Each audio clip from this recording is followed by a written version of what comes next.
नमस्कार, TV9 भारतवर्ष पर आप सभी का स्वागत है। आपके साथ मैं हूं प्रतिमा मिश्रा। जैसा कि आप जानते हैं, रूस और यूक्रेन के बीच विध्वंसक जंग जारी है। दोनों ही तरफ तबाही की तस्वीरें देखने को मिल रही हैं। दोनों ही एक दूसरे का बड़े लेवल पर नुकसान पहुंचा रहे हैं और एक दूसरे को सबसे ज्यादा नुकसान पहुंचाने का दावा भी लगातार कर रहे हैं। लेकिन आज बात हम करेंगे ललकार की। एक तरफ रूस ललकार रहा है अमेरिका को, साउथ कोरिया को, जापान को और फिलीपींस को, और दूसरी तरफ यूक्रेन क्रीमिया के मुद्दे पर रूस को ललकार रहा है। इस पर विस्तार से करेंगे बात, लेकिन शुरुआत बड़ी खबर के साथ। यूक्रेन के आटोमोस्क में रूस का बहुत बड़ा हमला हुआ है। रूस ने अंडरग्राउंड हथियार डिपो को यहां उड़ा दिया है। तस्वीरें देखिए आप, काफी दूर तक धमाके का धुआं साफ तौर पर देखा गया। रूसी हमले में आटोमोस्क में भारी तबाही हुई है। रूस ने यहां भारी बमबारी हुई है और किस तरीके से उसकी तस्वीरें भी जारी की गई है, ये आप देख रहे हैं।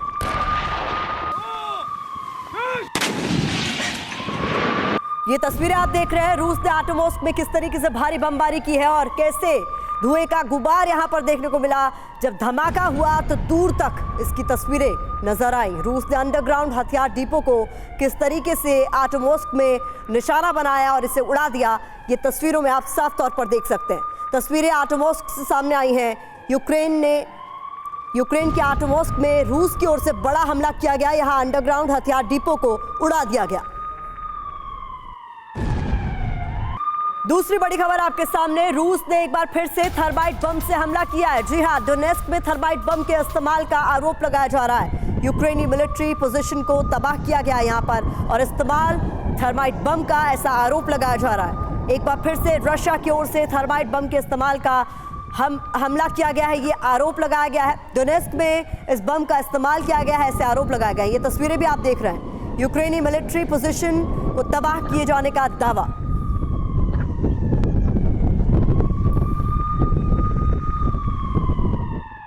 तीसरी बड़ी खबर आपके सामने, यूक्रेन का रूस पर ताबड़तोड़ हमला देखा गया है।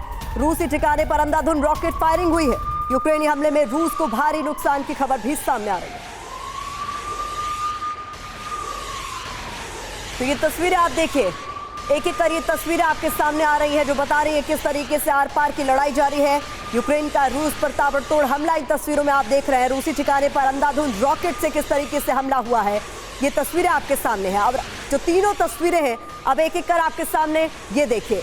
पहली तस्वीर आटोमोस्क की है यूक्रेन के, जहां पर रूस ने हथियार डिपो को किस तरीके से किया तबाह और उसके बाद किस तरीके से जोरदार धमाका हुआ, ये पहली तस्वीर है। दूसरी तस्वीर आपके सामने, रूस ने थर्माइट बम का इस्तेमाल किया, ऐसा आरोप उस पर लगा है और ये डोनेस्क में हुआ है। और तीसरी तस्वीर आपके सामने, जहां पर यूक्रेनी हमले में रॉकेट का इस्तेमाल करते हुए रूस को भारी नुकसान पहुंचाया गया।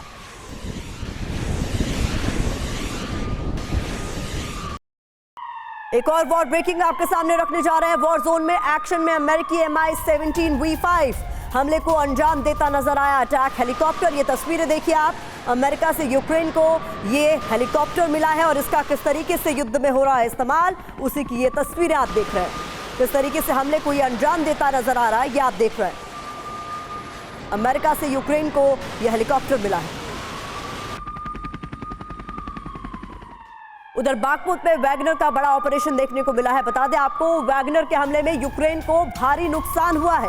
बाखमुत के बड़े हिस्से पर कब्जे का दावा किया जा रहा है। तो ये इस वक्त की बड़ी खबर है। वैगनर के हमले में यूक्रेन को भारी नुकसान हुआ है। बाखमुत के बड़े हिस्से पर कब्जे का दावा भी किया जा रहा है। बाखमुत में वैगनर का बहुत बड़ा ऑपरेशन, जिसमें एक बड़े हिस्से पर कब्जे का दावा किया जा रहा है। अगली बड़ी खबर भी बाखमुत से है। यहाँ रिहायशी इलाकों में रशियन फोर्सेस हैं। रिहायशी इलाकों में आमने सामने की जंग भी जारी है। बिल्डिंग को शेल्टर बनाकर लड़ रही है रूसी फौज। तस्वीर आपके सामने, यूक्रेनी फौज पर ताबड़तोड़ फायरिंग का वीडियो भी सामने आया है।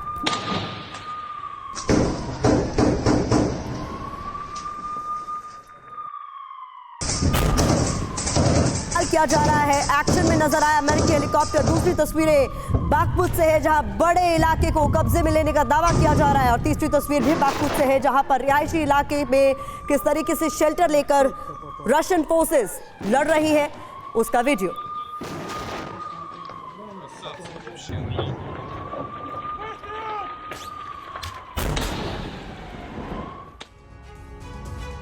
तो हमारे साथ आज इस कार्यक्रम में खास मेहमान जो जुड़ गए हैं, उनसे आपका इंट्रोडक्शन करा देते हैं। Major general retired AK Siwach sir as defence expert हमें ज्वाइन कर रहे हैं। सर बहुत बहुत स्वागत है आपका। साथ ही professor Rakesh Kumar as foreign expert हमें ज्वाइन कर चुके हैं। सर आपका भी बहुत बहुत स्वागत है। आप दोनों का मैं रुख करूं और जानूं इन तस्वीरों और लगातार आ रही युद्ध क्षेत्र से खबरों के बारे में आपकी राय। उससे पहले इस वक्त की बड़ी खबर का हम रुख करने जा रहे हैं। बड़ी खबर आपके सामने ये कि बायोलॉजिकल वेपन पर रूसी विदेश मंत्री का बड़ा बयान सामने आया है। अमेरिका की बायोलॉजिकल एक्टिविटी रूस के लिए बड़ा खतरा है, ये लावरोव की तरफ से कहा गया है। अमेरिका और उसके सहयोगी देशों के जैविक हथियार बेहद खतरनाक, लावरोव का ये बड़ा बयान। अमेरिका के जैविक हथियारों से पर्यावरण को भी गंभीर खतरा है।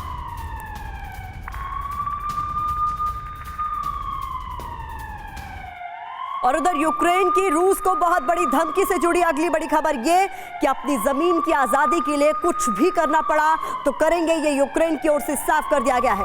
किसी भी हथियार के इस्तेमाल की धमकी यूक्रेन की ओर से दे दी गई है। National security and defence council प्रमुख की ओर से ये बड़ा बयान दिया गया है। यूक्रेन ने क्रिमिया पर भी अटैक का ऐलान कर दिया है।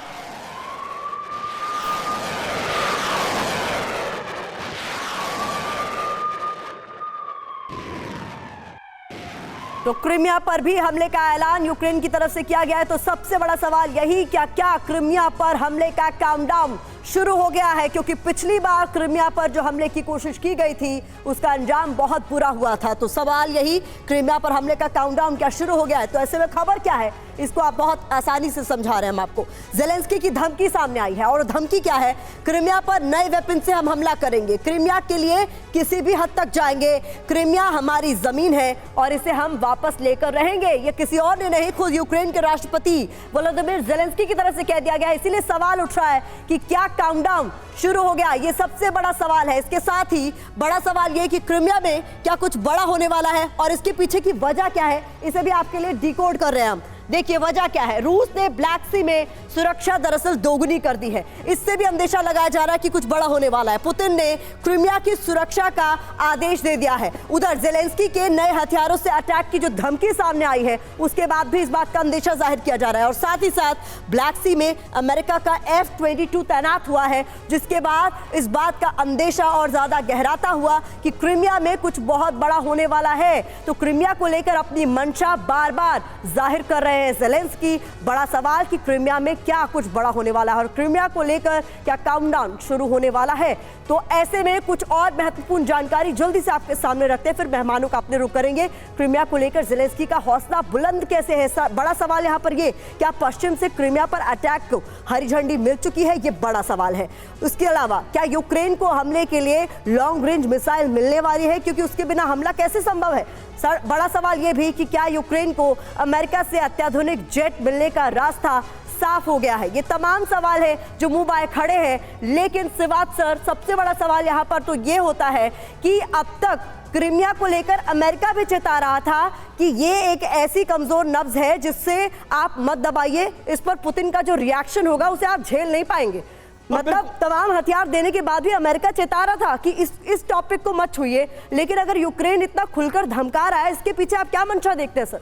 देखो सच्चाई है प्रतिमा कि जो क्रिमिया है रूस की एक दुखती नाब्ज है, इसमें कोई शक नहीं। मगर यह भी सच्चाई है जिस प्रकार से अभी बखमुट की लड़ाई 9 महीने से ज़्यादा खिंचकी है और डोनबस के इलाके में अभी लड़ाई में कोई स्टेलमेट टाइप आ गया, चाहे डोनेट्स्क का, लुहांस्क का, जापोरिजिया, खारासोन। तो अब ऐसे में सबसे ज़्यादा प्रेशर है कि किसी तरीके से क्रिमिया पे हमला किया जाए। और क्रिमिया जो है वो एक प्रकार इलीगली एनेक्स किया था रूस ने यूक्रेन से। अब जो हथियार दिए जा रहे हैं उसको अगर आप देखें कि आप जो पहले डिफेंसिव हथियार थे, फिर ऑफेंसिव हथियार मिलने लगे, M777 ultralight Houser high Mars मिले, उसके बाद चैलेंजर 2 टैंक मिला, मेन बैटल टैंक ब्रिटेन का, उसके बाद लेपर्ड 2 जर्मनी का, इब्राहिम आम, और अब MiG-29 उनको 4, स्लोवाकिया पोलैंड से 18 और उसके बाद F-16 की बात हो रही है। मुझे लगता है इन गर्मियों के अंदर जब बर्फ पिघल जाएगी और जमीन सख्त हो जाएगी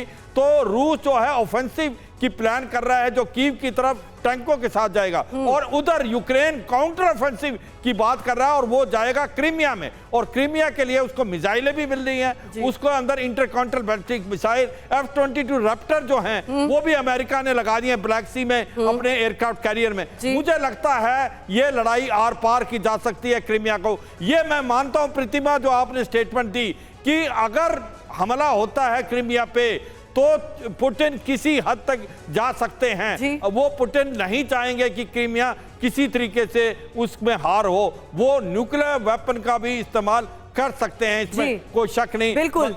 आगे राकेश सर आपसे इस पर रिएक्शन लूंगी कि क्या कब्जा छुड़ाने के लिए कब्जे की प्लानिंग काम आएगी ज़ेलेंस्की की। इस बीच एक बड़ी खबर का रुख पहले मैं करना चाहूंगी। रूसी कब्जे वाले क्रीमिया से भाग रहे हैं लोग, ये बड़ा अपडेट इस वक्त सामने आ रहा है। यूक्रेनी हमले के डर से क्रीमिया छोड़ने की जल्दी में दिखाई दे रहे लोग। क्रीमिया के लोगों को यूक्रेन से बड़े हमले का डर लगातार सता रहा है। इस बीच ये पलायन जैसी तस्वीरें भी सामने आ रही है। ज़ेलेंस्की बार बार कर रहे हैं क्रीमिया को वापस लेने का ऐलान। ऐसे में ऐसी खबरें निकलकर सामने आ रही है कि लोग यहां से बाहर निकल रहे हैं, क्रीमिया छोड़कर जा रहे हैं।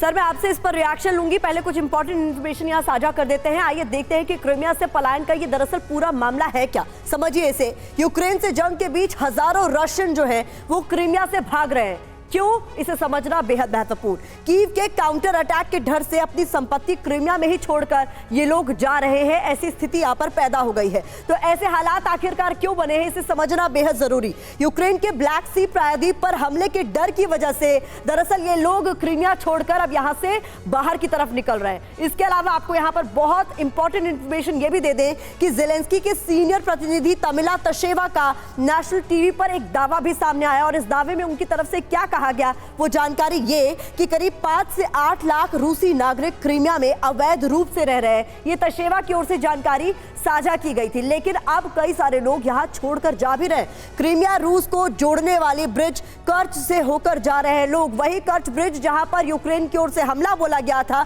तो उस हमले का ऐसा बदला लिया गया था कि यूक्रेन के कई शहर धुआं-धुआं हो गए थे। ज़ेलेंस्की क्रीमिया को वापस लेने का सार्वजनिक रूप से ऐलान कर चुके हैं, और इस बारे में अभी हम चर्चा कर भी रहे थे सिवाच सर से। राकेश सर, सवाल मेरा आपसे यही है कि कब्जे का बदला क्या कब्जा करके ही लेंगे? यहाँ पर आपके जो वो तमाम एरियाज जो ईस्टर्न फ्रंट पे लड़ाई लगातार चल रही है, उन इलाकों को तो आप रशियन फोर्सेस से छुड़ा नहीं पा रहे हैं, लेकिन हम भी जानते हैं कि 2014 में रूस ने आपसे क्रीमिया छीन लिया, वही क्रीमिया जो रूस ने ही यूक्रेन को दिया था। तो अब जब जानते हैं आप कि पुतिन के लिए कितना क्रूशियल है, कितना इंपॉर्टेंट है स्ट्रेटेजिक तौर पर भी, अब आप क्रीमिया को टारगेट कर रहे हैं। देखिए, अभी जिस तरह से रशिया यूक्रेन का जो युद्ध है काफ़ी लंबे समय से चला है, मतलब इसको एक साल 2 महीने से ज़्यादा हो गए हैं। और अब जो रशिया के लिए जो ये चीज़ चल रही है कि अब उसकी इज्जत की बात आ गई है कि अब क्या होगा, क्योंकि रशिया ने सोचा था कि अब ये युद्ध, मैंने ये पहले उनका ये सोचना था कि ये 2-3 महीने के में ही ये युद्ध खत्म हो जाएगा, लेकिन अब ऐसा उनको दिख नहीं रहा है। तो अब ये जैसे जनरल साहब ने भी कहा है कि अब ये मेजर ऑफेंसिव की तैयारी कर रहे हैं ताकि यूक्रेन को जल्दी से जल्दी सबक सिखाया जाए और ये युद्ध को इसको मतलब जल्दी ख़त्म किया जाए। और दूसरी बात आप देखेंगे कि अभी कुछ दिन पहले चीन के राष्ट्रपति शी जिनपिंग ने भी रशिया को में विजिट किया था। और अभी जब देखेंगे कि उनके जो चीन के जो रक्षा मंत्री है वो भी रूस के रक्षा मंत्री से मीटिंग करने और इस खबर पर हम आएंगे भी सर, और इस पर हमारी खास तौर पर एक सेगमेंट हमने तैयार किया अपने दर्शकों के लिए, ये समझाने के लिए कि ऐसा लग रहा है जैसे उस फ्रंट पर भी कुछ पक रहा है नेटो के खिलाफ। इस पर हम बात करेंगे, लेकिन बता दें रूस यूक्रेन युद्ध की सबसे बड़ी वजह ब्लैक सी है। यहीं से यूक्रेन के टारगेट पर क्रीमिया है। ब्लैक सी पर नेटो के कब्जे का मतलब क्रीमिया गया हाथ से, इसलिए ब्लैक सी में दबदबे की जंग चल रही है। युद्ध को 1 साल से ज्यादा हो गया है, लेकिन वो मुद्दा, वो मकसद आज भी कायम है। यही वजह है कि ब्लैक सी में रूस और नेटो दोनों युद्ध की तैयारी कर रहे हैं। यूक्रेन को हथियार देकर अमेरिका अपने इसी मकसद को पूरा करने में लगातार जुटा हुआ है, जबकि रूस परमाणु हथियारों के दम पर नेटो को जवाब देने की तैयारी में है। 14 अप्रैल 2022 काला सागर। आज से ठीक 1 साल पहले 14 अप्रैल की इसी तारीख को काला सागर में रूस की बादशाहत पर हुआ था बहुत बड़ा प्रहार। सन्न रह गए थे पुतिन, हैरान हो गई थी पूरी दुनिया, सदमे में आ गई थी रशियन नेवी। धमाका ब्लैक सी में हुआ, लेकिन उसकी गूंज मॉस्को और क्रेमलिन के प्रेसिडेंट हाउस तक गूंज गई। रूस जिस यूक्रेन को अदना सा देश समझ रहा था, उसी ने मिसाइल दागकर रूस के डिस्ट्रॉयर मॉस्को को डुबो दिया था। ब्लैक सी के जिस हिस्से में रूस की बादशाहत कायम है, जहां रशियन युद्धपोत बेखौफ चलते हैं, वहीं एक धमाका हुआ और रूस का बेशकीमती वॉरशिप पानी में समा गया। यूक्रेन रूस की जंग में पुतिन के लिए यह सबसे बड़ा झटका है, जिसे कभी भुलाया नहीं जा सकता। रूस को अपनी वॉरशिप गंवानी पड़ी, लेकिन दुनिया के लिए सबसे बड़ा सवाल था कि इतनी बड़ी और ताकतवर नेवी रखने वाला देश यूं जंग के मैदान में मात कैसे खा गया।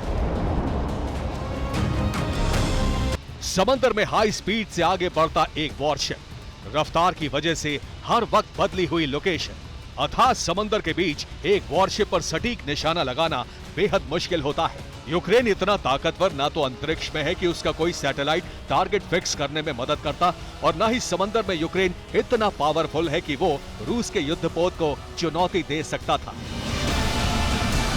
लेकिन फिर यूक्रेन ने अपनी जमीन के करीब मौजूद एक वॉरशिप पर सटीक निशाना लगाया। यूक्रेन की 2 मिसाइलों ने एक के बाद एक टारगेट को हिट किया। ये सब कैसे मुमकिन हुआ? रूस जानता है कि जो हुआ उसके पीछे अमेरिका का हाथ था, और वहीं से ब्लैक सी को लेकर नेटो और रूस के बीच एक जंग की चिंगारी सुलगी, जो अब 1 साल बाद पूरी तरह से धधक सकती है। ब्लैक सी पर युद्ध भड़कने की आशंका सिर्फ मॉस्को पर हमले का 1 साल पूरा होना नहीं है, वजह बयान और बैठकें हैं। बुखारेस्ट में ब्लैक सी की सुरक्षा को लेकर समीक्षा हुई। यूक्रेन के विदेश मंत्री कुलेबा ने नेटो से गुहार लगाई, नेटो से ब्लैक सी में सुरक्षा की जिम्मेदारी लेने की अपील की। यूक्रेन की मांग का जवाब मॉस्को से भी दिया गया। क्रेमलिन प्रवक्ता दिमित्री पेस्कोव ने इसका विरोध किया। उन्होंने कहा, ब्लैक सी में नेटो का वर्चस्व कभी बर्दाश्त नहीं किया जाएगा। ब्लैक सी को लेकर जैसा माहौल 1 साल पहले बना था, इस बैठक से एक बार फिर वैसी ही गर्माहट है। रूस यूक्रेन युद्ध की शुरुआत की वजह भी ब्लैक सी को ही माना जाता है। यूक्रेन ने नेटो के युद्धाभ्यास की मेजबानी की थी, और यूक्रेन की वजह से ही नेटो और अमेरिकी सेना रूस के करीब पहुंची थी। यूक्रेन इस युद्धाभ्यास के बाद नेटो में शामिल होने का ख्वाब देख रहा था, तो दूसरी तरफ उसी युद्धाभ्यास के बाद पुतिन ने यूक्रेन पर हमले की तैयारी शुरू कर दी थी।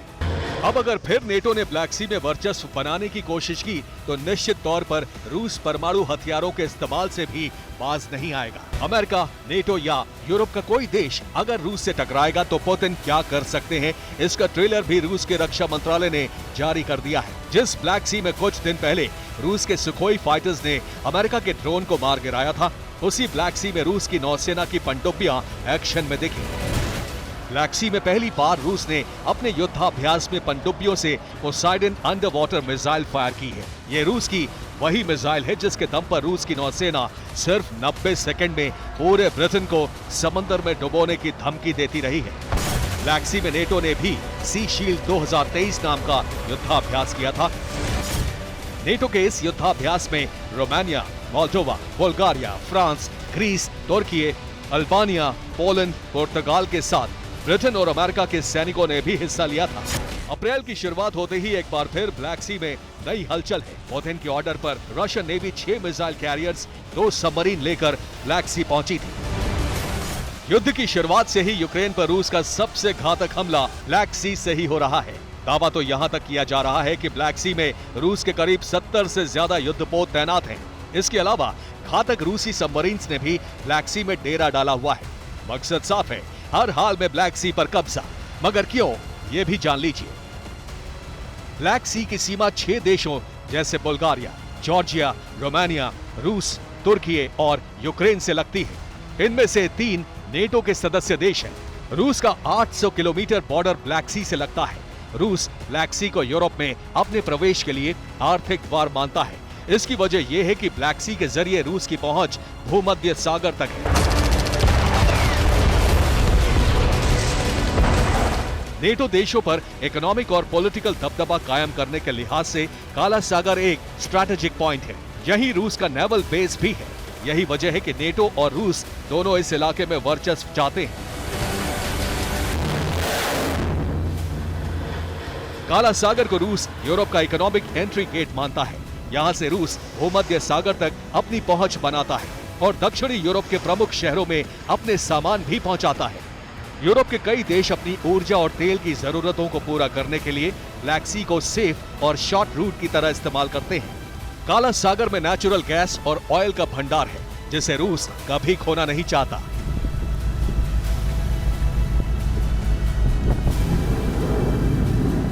यूक्रेन को नेटो में शामिल करने का मकसद भी काला सागर तक पहुंच बनाना था, लेकिन पुतिन ने अमेरिका की रणनीति को पूरा नहीं होने दिया। अब अमेरिका का ब्लैक सी प्लान अधर में है और जब भी इसे पूरा करने की कोशिश होगी, क्या होगा, यूक्रेन में पिछले 1 साल से देखा जा रहा है। Bureau report, TV9 Bharatvarsh. और इस बीच एक बड़ी खबर का हम रुख कर रहे हैं। रूस ने ड्रोन से यूक्रेनी टैंक के किस तरीके से परखच्चे उड़ाए, इसकी तस्वीरें आप सामने आ रही हैं। रूसी हमले का वीडियो सामने आ गया। ये वीडियो देखिए आप। ड्रोन पास आता देख जान बचाकर भागे यूक्रेनी जवान। ड्रोन के हमले में यूक्रेनी टैंक के परखच्चे उड़ गए। रूस के 2 जवान इसमें मारे गए हैं, ऐसी खबर भी सामने आ रही है।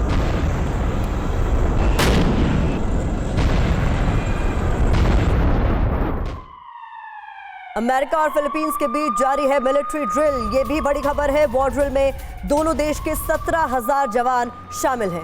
28 अप्रैल तक अमेरिका और फिलीपींस के बीच ये मिलिट्री ड्रिल जारी रहेगी। यूएस फिलीपींस की वॉर ड्रिल से चीन के पसीने छूट गए। और इस बीच एक और बड़ी खबर, अमेरिका ने साउथ कोरिया के साथ युद्धाभ्यास किया है। नॉर्थ कोरिया के ICBM परीक्षण के अगले दिन ये वॉर ड्रिल की गई है। साउथ कोरिया के F-35A और F-15 लड़ाकू विमान इसमें शामिल है। एयर ड्रिल में B-52H बम वर्षक भी शामिल रहा। तो ये 3 बड़ी खबरें एक बार फिर से आपके सामने हम रख रहे हैं। देखिए, ड्रोन के हमले में किस तरीके से यूक्रेनी टैंक के परखच्चे उड़ा दिए गए, ये तस्वीर सामने आई। दूसरी बड़ी खबर सामने आई, जहां अमेरिका और फिलीपींस के बीच मिलिट्री ड्रिल जारी है, जो कि अगले 2 हफ्ते तक जारी रहने वाला है और इससे चीन को चिंता में डाल दिया है। और तीसरी बड़ी खबर भी आपके सामने है, जहां पर अमेरिका और साउथ कोरिया के बीच युद्धाभ्यास जारी है। सिवात सर, किस तरीके से देखते हैं खास तौर पर यूएस फिलीपींस और यहां पर यूएस साउथ कोरिया के इस ड्रिल को? प्रेशर है साउथ चाइना सी की तरफ बढ़ रहा है और कहीं ना कहीं अमेरिका जिस प्रकार से साउथ कोरिया के साथ भी ड्रिल कर रहा है, जापान के साथ भी कर रहा है और फिलीपींस के साथ भी कर रहा है, और ऐसे में लगता है कि जो चीन के ऊपर भी काफ़ी प्रेशर है। और अमेरिका ने यही नहीं, 2 जो एयरक्राफ्ट कैरियर ग्रुप भी साउथ चाइना सी में रखे हुए हैं, USS निमतेज और USS रोनाल्ड रेगन। अगर आप देखें पूरा का पूरा ये जो इंडो पैसिफिक इलाका है वो काफ़ी अभी एग्रेसिव हो गया है। और ऐसा लगता है जब से जब सिंग इंग वेन जो कि प्रेसिडेंट थी ताइवान की, जो केविन मैकार्थी से मिली है जाके यूएस में, उसके बाद जो चीन है वो बहुत अग्रेसिव होगा ताइवान को लेके। उसने पहली बार सिमुलेशन किया है कि किस प्रकार से वो ताइवान को हड़पेगा, और ये एक बड़े डिफरेंट चीज है। इसी को मद्देनजर रखते हुए अमेरिका भी बहुत प्रेशर में वहां पर एक्सरसाइज कर रहा है, चाहे वो साउथ कोरिया, जापान और ताइवान के साथ। ताइवान को वो अब आधुनिक से आधुनिक हथियार देने की बात हो रही है। F-35, F-22 और triple high altitude area defence system और पेट्रोल मिसाइल। मुझे लगता है कि अब जो प्रेशर है वो चीन के ऊपर भी इंडो पैसिफिक में जो दबदबा जो वो करना चाहता था, विस्तारवादी गतिविधियां, उस पर भी कहीं ना कहीं स्टॉप लगेगा। अगर आप देखें क्वाड, जो क्वाड है उसका काम है फ्री, ओपन और एक प्रकार ओपन इंडो पैसिफिक। उसमें freedom of navigation, rule based international order, maintaining territorial integrity and sovereignty of all nation including minor island nation. यही जो बात बार बार अमेरिका कर रहा है, मगर चीन इसकी सुन नहीं रहा। चीन वो करने की कोशिश कर रहा है और वो लगता है जो कि ताइवान पे बहुत प्रेशर डाला है, इसको काउंटर करने के लिए घुसने की कोशिश करने वाले चीन को एक बड़ा मैसेज देने की कोशिश इन दोनों ही मिलिट्री ड्रिल्स के जरिए की जा रही है, और इस पर विस्तार से करेंगे बात। लेकिन इस बीच एक बड़ी खबर का हम रुख करने जा रहे हैं। बात एक और ललकार की जो रूस की तरफ से की जा रही है, और वह कैसे हाई अलर्ट पर है रूसी नौसेना की पैसिफिक फ्लीट कर रही है बड़ी वॉर ड्रिल।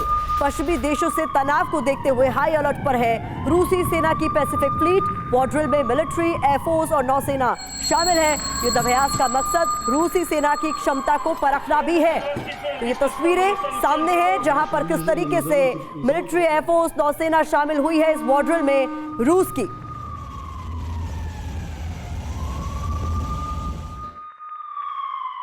इधर वॉर ड्रिल में एंटी सबमरीन एयरक्राफ्ट भी शामिल हुए हैं। ये बड़ा अपडेट निकलकर सामने आया है। एंटी सबमरीन एयरक्राफ्ट से हमला, वॉर ड्रिल में पानी के अंदर टारगेट पर अटैक किया गया।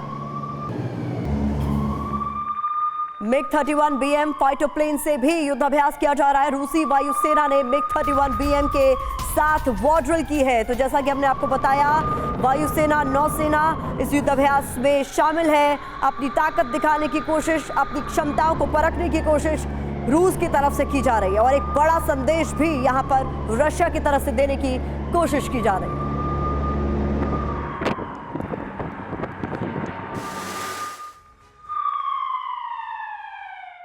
तो रूस यहां किसे ललकार रहा है, इसे समझाने की कोशिश अब आपको हम करते हैं नक्शे के जरिए भी, और बता रहे हैं आपको कि ये मैसेज जो कर रहा है पैसिफिक फ्लीट को अलर्ट कर, वो किसे किसे, किन किन देशों को कर रहा है। तस्वीरें भी आपके सामने होंगी। इस नक्शे पर आपको कई सारे देश नजर आ रहे हैं कि कर वो देश भी दिखाएंगे और ये तस्वीरें आपके सामने, बहुत महत्वपूर्ण तस्वीरें आपके सामने है। सबसे पहले ये आप समझिए, सबसे पहले ये जो हमने हाईलाइट किया है, दरअसल ये रूसी पैसिफिक फ्लीट का हेडक्वार्टर है जो अब हाई अलर्ट पर है, क्योंकि हालात इस तरीके से तनावपूर्ण बने हैं जिसके बाद ये हाई अलर्ट पर है। ये आप देख रहे हैं वॉर ड्रिल पैसिफिक फ्लीट की इस वक्त चल रही है। यहां आपको नजर आ रहा है अमेरिका, और ये देखिए हम बता रहे हैं आपको युद्धाभ्यास में न्यूक्लियर बॉम्बर का इस्तेमाल किया जा रहा है। फिर आपको दिखाएंगे हम ड्रिल में किस तरीके से घातक सबमरीन का भी इस्तेमाल किया जा रहा है। फाइटर प्लेन से भी यहां युद्धाभ्यास किया जा रहा है। तो ये अलग अलग तस्वीरें बता रही हैं। एंटी सबमरीन एयरक्राफ्ट भी इसमें शामिल हुए हैं। ये देखिए तस्वीरें आपके सामने हैं। अपनी क्षमताओं को परखने की कोशिश यहां पर की जा रही है और मैसेज देने की कोशिश भी यहां पर की जा रही है।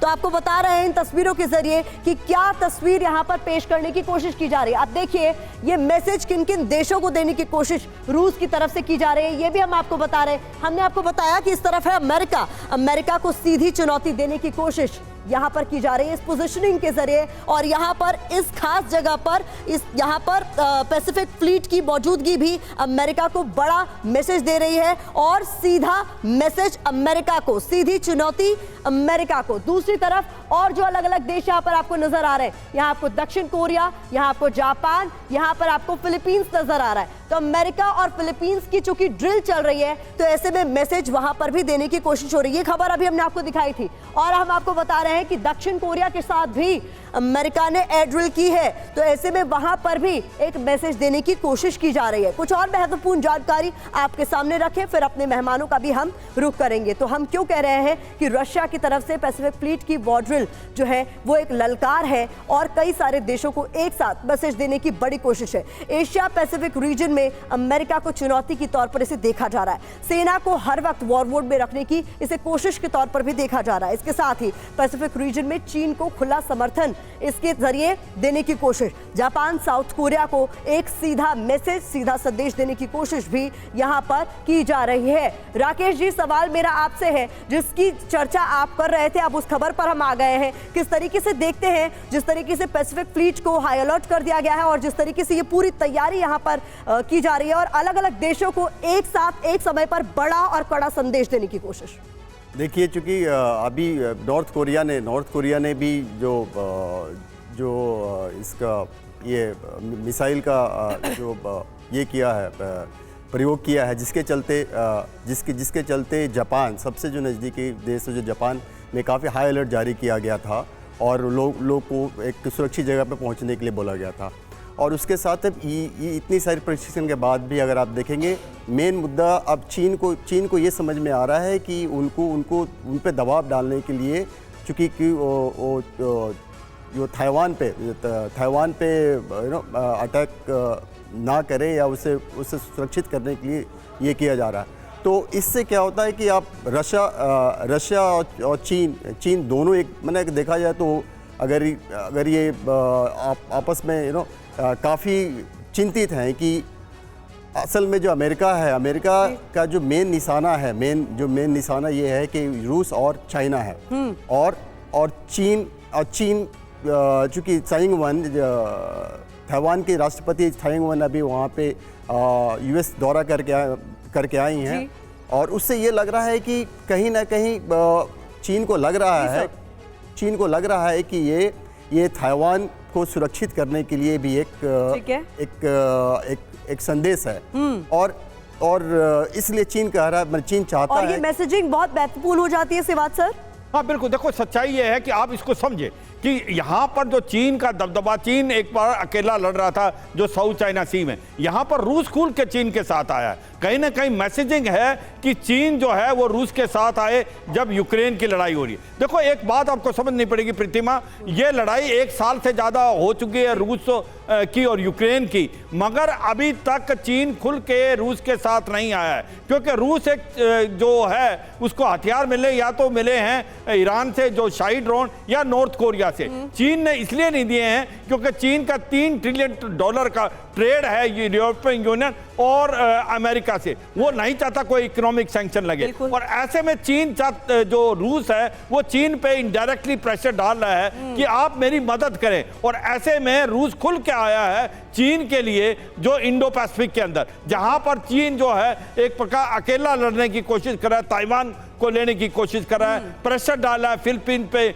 इंडोनेशिया पे, मलेशिया पे, अपने आप को एक्सपेरिज्म कर रहा है। तो जो एक्सरसाइज जो पैसिफिक के अंदर रूस ने की है वो मुझे लगता है चीन के लिए संदेश है। चीन के साथ रूस खड़ा हुआ है, वो चाहता है कि चीन भी इसी प्रकार से रूस के साथ यूक्रेन के अंदर खड़ा देने की कोशिश की जा रही है, ये भी बहुत महत्वपूर्ण हो जाता है। इस बीच एक और बड़ी खबर का हम रुख करने जा रहे हैं। रूस को नए हथियार बनाने में दिक्कत हो रही है, ऐसा एक्सपर्ट्स का दावा है। हथियार बनाने में करनी पड़ रही है काफी मशक्कत, दिक्कत के बावजूद काफी तेजी से प्रोडक्शन करने की कोशिश की जा रही है। युद्ध में हथियार नष्ट होने से कमी हो सकती है, एक्सपर्ट्स इस बात का दावा कर रहे हैं।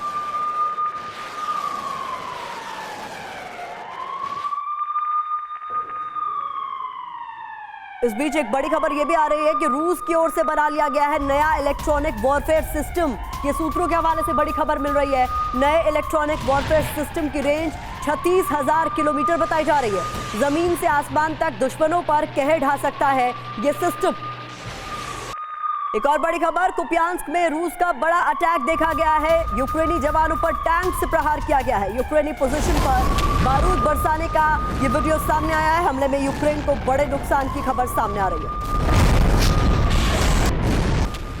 तो ये तीनों बड़ी खबर आपके सामने हम रख रहे हैं तस्वीरों के साथ। दिक्कत के बावजूद काफी तेजी से प्रोडक्शन चल रहा है क्योंकि हथियारों की कमी की खबर सामने आई है एक्सपर्ट्स के हवाले से रूस में। पहली खबर आपके सामने। दूसरी बड़ी खबर, जहां पर नए इलेक्ट्रॉनिक वॉरफेयर सिस्टम की रेंज 36,000 किलोमीटर बताई जा रही है, जिसे रूस ने डेवलप कर लिया है और ये दुश्मनों पर कहर ढा सकता है, जमीन से आसमान तक वार कर सकता है। और तीसरी बड़ी खबर भी आपके सामने, जहां कुपियांस्क में रूस ने अटैक किया है। एक और बड़ी खबर आपके सामने, रूस यूक्रेन जंग के बीच कल रूस जाएंगे चीनी रक्षा मंत्री। यह खबर सामने आ रही है। चीन के रक्षा मंत्री ली शांगफू कल मॉस्को पहुंचेंगे। 16 से 19 अप्रैल तक रूस के दौरे पर रहेंगे शांगफू। रूस के रक्षा मंत्री सर्गेई शोइगु से इनकी मुलाकात होगी। चीन के रक्षा मंत्री का मॉस्को दौरा बेहद अहम माना जा रहा है। उनकी मुलाकात भी बेहद अहम मानी जा रही है। अब ये मुलाकात कई मायनों में है और इसको समझने की कोशिश हम करते हैं। मॉस्को में क्या नेटो को घेरने का प्लान तैयार होगा? आपको याद होगा 20 से 23 मार्च के बीच पहले जिनपिंग पहुंचे थे मॉस्को और उनकी मुलाकात हुई थी पुतिन से, और अब जाने वाले हैं रक्षा मंत्री और अब ली शांगफू जाएंगे 16 से 19 अप्रैल के बीच। यह दौरा बेहद अहम माना जा रहा है और सबसे महत्वपूर्ण सवाल इसके बाद यही उठ रहा है कि क्या नेटो के खिलाफ कोई बड़ी रणनीति यहां पर तैयार होगी? क्या कोई बड़ा प्लान जिसके तहत ये मुलाकात बेहद अहम मानी जा रही है? नेटो से मुकाबले की रणनीति तैयार करना क्या इस मीटिंग का मकसद हो सकता है? अमेरिका की ताकत को सीधी चुनौती देना क्या मकसद हो सकता है? सवाल ये भी, महायुद्ध में चीन का रूस को खुला समर्थन यहां पर देखा जा सकता है। इसके साथ साथ चीन प्लस रूस plus Iran plus north Korea का गठबंधन तैयार होगा, क्योंकि ये देश एक दूसरे का समर्थन करते आए हैं। लेकिन क्या कोई आधिकारिक गठबंधन इन देशों का देखने को मिल सकता है? राकेश सर, देखिए, जिस तरह से आप देखेंगे इसको, आप जैसे कि आप रूस ने जब यूक्रेन पे युद्ध शुरू किया था, उससे पहले पुतिन पुतिन चीन जाते हैं और उनके वापसी के बाद ही ये युद्ध शुरू हो जाती है। ठीक है, आप इस तरह से देखेंगे कि अब क्या हो रहा है कि शी जिनपिंग अभी रूस का दौरा करके आए हैं और अभी उसके बाद तुरंत ही अगर चीन का रक्षा मंत्री का वहाँ पे जाना और उनके राष्ट्र सुरक्षा मंत्री से मिलना, ये कहीं ना कहीं एक संदेश दे रहा है कि चीन और रूस के बीच में कुछ तो पक रहा है जी, उसे कुछ ना कुछ तो पक रहा है। और चूंकि चीन भी एक ताइवान को लेके काफ़ी चिंतित है, क्योंकि आप देख रहे हैं कि इस जो चीन और यूएस के बीच में जो ताइवान की ताइवान और रूस और अमेरिका के बीच में जो मुलाकात हो रही है और नए वेपन्स को देना, तो इससे ये लगता है कि अब ये जो युद्ध है बेसिकली देखा जाए तो ये चीन रशिया और अमेरिका और जिनके साथ जो नेटो है उनके बीच में अब सीधे तौर पे होने वाला है। तो क्या सर नेटो के खिलाफ सिवात सर आप मानेंगे कि कोई खिचड़ी पक रही है? पहले शी जिनपिंग जाते हैं, अब रक्षा मंत्री जाते हैं और ये दौरा बहुत कम समय के बीच में हो रहा है। हाँ बिल्कुल, देखो सच्चाई ये है कि रूस को मदद चाहिए चीन की, और कहीं ना कहीं चीन अब खुल के तो बिल्कुल नज़दीक आ गया रूस के साथ। मगर अब सच्चाई असली क्वेश्चन आता है, क्या चीन हथियार रूस को देगा या नहीं? और मुझे लगता नहीं कि अभी तक उसने मन बनाया, क्योंकि उसको इकोनॉमिक सैंक्शन का डर है। मगर ये भी सच्चाई है वो इनडायरेक्टली दे सकता है नॉर्थ कोरिया के थ्रू या बेलारूस के थ्रू। ये भी सच्चाई है कि ये गठबंधन बहुत जोरों से बन के आया है, जिसका है चीन, रूस और ईरान और नॉर्थ कोरिया, ये चारों देश से इकट्ठे हुए हैं। और मुझे लगता है कि जिस प्रकार से पहले शी जिनपिंग गए रूस में और अब वहाँ के रक्षा मंत्री जा रहे हैं चीन के रूस के अंदर, ये लगता ऐसा है कि कहीं ना कहीं ये गठबंधन जोरों से बढ़ता जा रहा है। और सच्चाई में ये जो लड़ाई जो रूस और यूक्रेन की है, ये रूस और यूक्रेन की लड़ाई नहीं, ये रूस और नेटो की है। क्योंकि एक प्रकार यूक्रेन तो मोहरा है, जो हथियार दिए जा रहे हैं नेटो के और अमेरिका। लड़ाई रूस वर्सेस नेटो की, और ये मुझे याद है कि अलेक्जेंडर दुगिन ने TV9 पर इंटरव्यू देते हुए ये बात कही थी सर कि हमें वर्ल्ड ऑर्डर बदलना है। ये लड़ाई दरअसल वर्ल्ड ऑर्डर बदलने की है। तो इसको इसी तरीके से देखा जा रहा है कि ये तो अमेरिका जो है वो प्रॉक्सी वॉर लड़ रहा है, यूक्रेन के कंधे पर बंदूक रख के चला रहा है।